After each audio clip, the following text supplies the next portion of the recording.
Today on The Nation Speaks, war correspondent Hollie McKay made it out of Afghanistan under Taliban escort.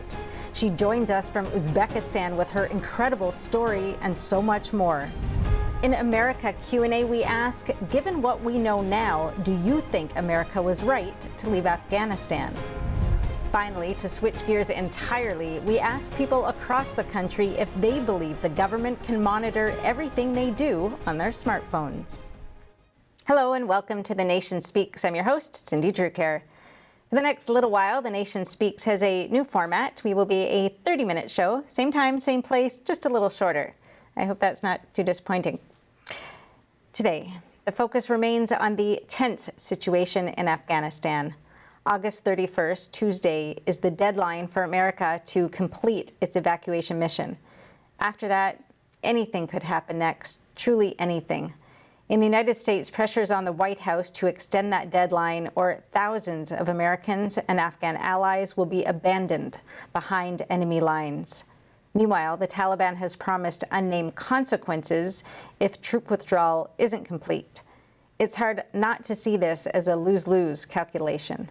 Then beyond that, what does life look like for regular Afghans after an entire generation of relative freedom? Many are terrified, particularly women and girls. The Taliban is calling the fear unfounded hysteria and promises not to be the brutal regime it was 20 years ago. It also says it wants good international and diplomatic economic relations, including with the United States. We don't have a crystal ball, of course, but we do have someone who has a very good read on the region. With us now from Uzbekistan is Hollie McKay, who recently made it out of Afghanistan. Hollie, you've worked on the front line in war zones and humanitarian crises, not only in Afghanistan, but all over that region: Iraq, Pakistan, Syria, Iran, Turkey, Yemen, Saudi Arabia, also Burma, Russia, East Africa. So thank you so much for joining us today. I know there's a lot going on for you. Yeah, it's been a crazy whirlwind, that's for sure. A lot different to how I was initially anticipating this Afghanistan trip to be. I can only imagine. I'm very, very grateful that you're safe. I just don't even know what it must be like to have been living through what you've been through. I can imagine, and everyone around you, a lot of panic, chaos, fear, and so much uncertainty. You were in the north, and Mazar, quite far from Kabul. So very fortunately, you made it out of Afghanistan into Uzbekistan just a few days ago. Can you tell us what happened over those last few days and how you got out? Absolutely. So basically, my photographer, Jake Simkin, and I were working in Kabul. We really thought we would be in the region for several months, covering, I guess, that last chapter of when the U.S. left and how the government was going to stand on its 2 feet. But the story turned out to be very different. We went north to Mazar, where there was a lot of action because a lot of the northern provinces at that point were falling fairly fast. We really thought Mazar was such a strong anti-Taliban place that it didn't seem like it was going to be falling anytime soon. And we were out in the markets doing interviews, and the streets were really quite alive despite the situation. And it just deteriorated so rapidly.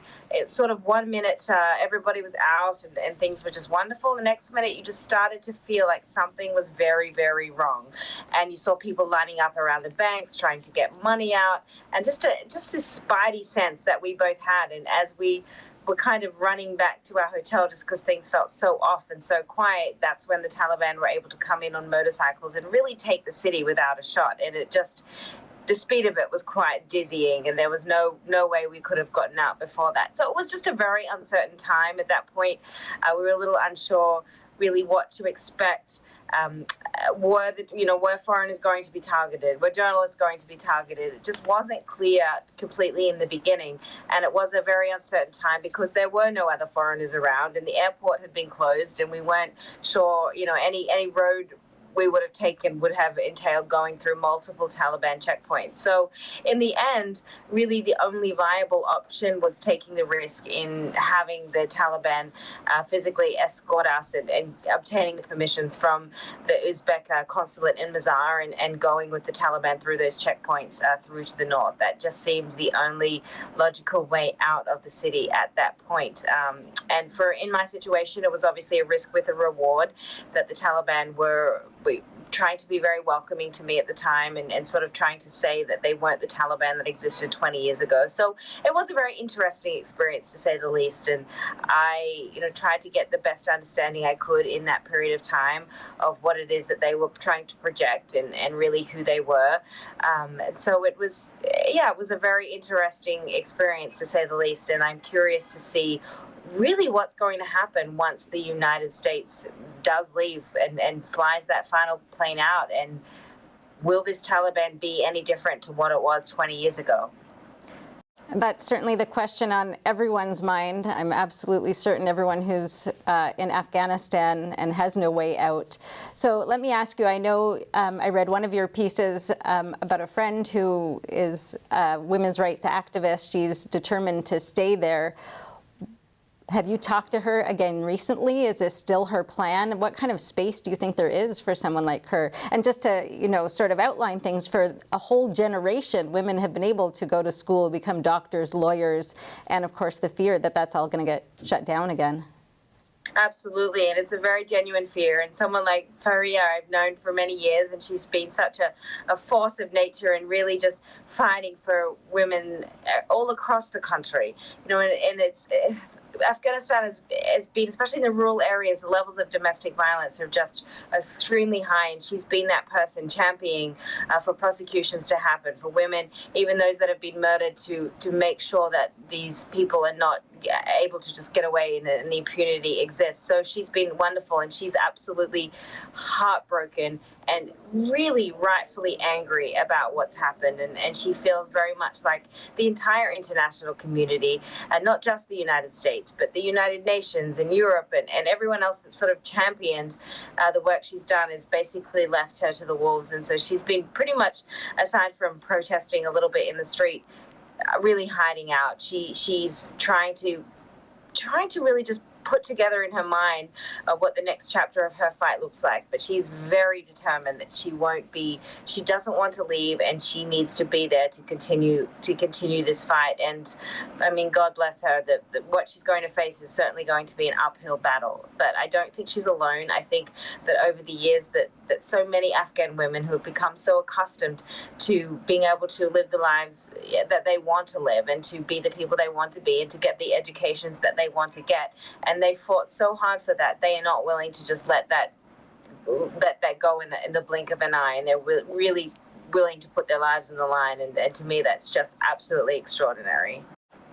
I was going to ask about that, if there's, networks of women that she's with that are also, as determined as she is at this point. Absolutely. There are many. And I know in her case, she has 3 other sisters, and they're all very much as committed to the women's rights as she is. And so they have quite a contingency across the Kabul and in some of the other cities. It's a little bit more difficult in rural areas. I think they're a lot more closed and conservative, but certainly in the cities, there's just been a huge push in cinema and music and art, and life has really opened up. And I think the situation for women and the situation for media have been 2 of the sort of slim success stories out of the 20-year war. Whether you agreed with the war or you didn't, they're 2 things that have come out of it that have been quite extraordinary in terms of the freedoms that have been issued. And the people that have fought for that, they're just not willing to walk away from it. And I think that, we need to get behind that as much as we can in supporting them to stay. Mind you, most people have opted to leave. Most of the activists that I've come to know over the years in different capacities aren't willing to take that risk to wait around, because they know that that could potentially be quite fatal. So people have really flocked and done their best to try to get out of the country. But for those that are staying, I just think it's an absolutely remarkable fight that they're willing to face the Taliban, and they're not going to let these rights just go by the wayside. So what was your sense of people's thoughts about the pending withdrawal of U.S. troops, even before anything started to happen? I think people felt very abandoned by it. I think that even though at the time the U.S. really, by the end of it, it had 2,500 troops, which of course is not a lot, considering in the past there's been upwards of 100,000 during the surge. So it was such a small contingency, but I tend to use this analogy. It's almost like putting a Band-Aid on a bullet wound.